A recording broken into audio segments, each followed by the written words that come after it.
किसानों की विभिन्न मांगों को लेकर सरदारपुर में मही नदी पर जल सत्याग्रह कर रहे किसान यूनियन के समर्थन में विधायक प्रताप ग्रेवाल भी पहुंचे और जल सत्याग्रह में शामिल हुए।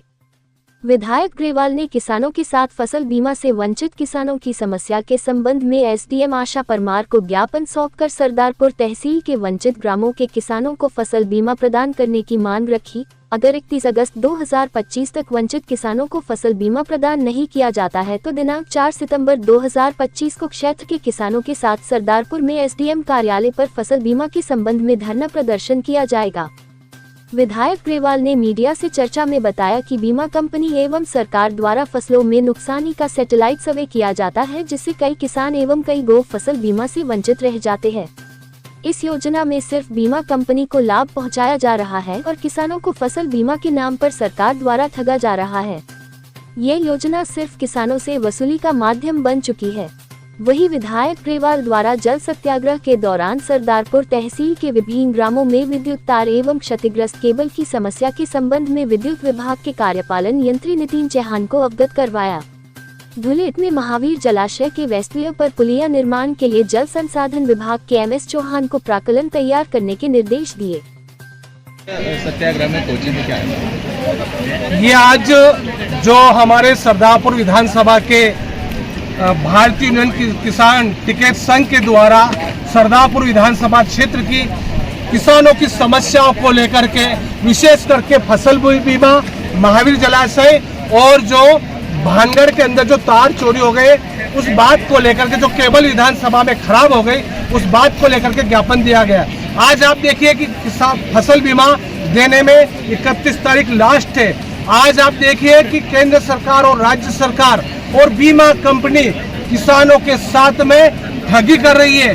अब रबी की फसल का 2500 रुपए और खरीफ का फसल का 1500 रुपए, कुल मिलाकर के 3600 रुपए प्रीमियम जमा करवाती है। उसके बदले में आज किसानों को 100 रुपए, 200 रुपए और कई गांव आज छूट गए हैं। मैंने आज शासन प्रशासन अनुविभागीय अधिकारी को चेतावनी दी है कि अगर ये छूटे हुए गांव को अगर फसल बीमा का लाभ नहीं मिलता है तो 4 तारीख को सरदारपुर विधानसभा क्षेत्र के समस्त किसानों के साथ में एसडीएम कार्यालय में धरना आंदोलन करेंगे।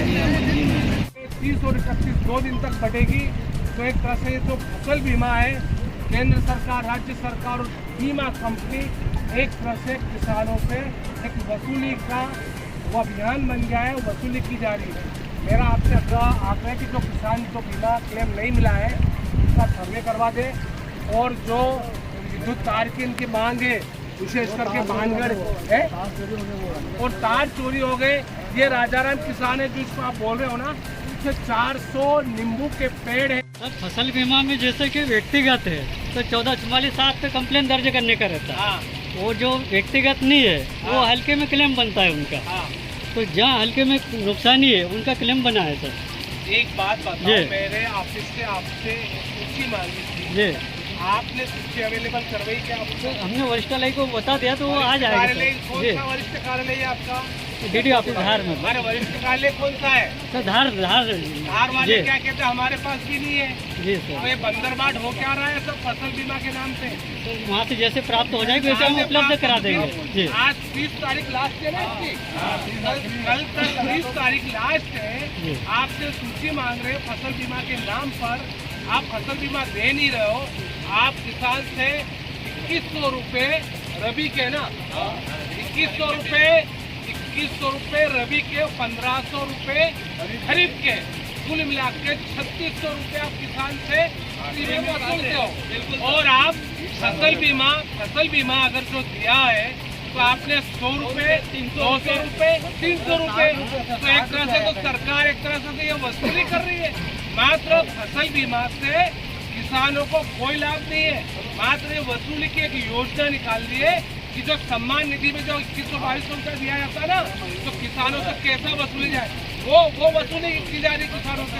आप कुछ देने के लिए तैयार नहीं है आप लोग।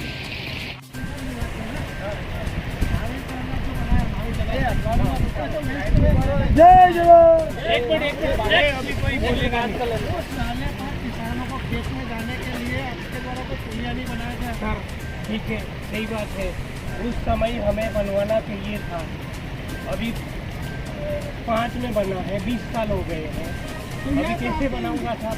मैं बताइए, ये तो आपके इंजीनियर एक मिनट, आपसे पहले सुन लो।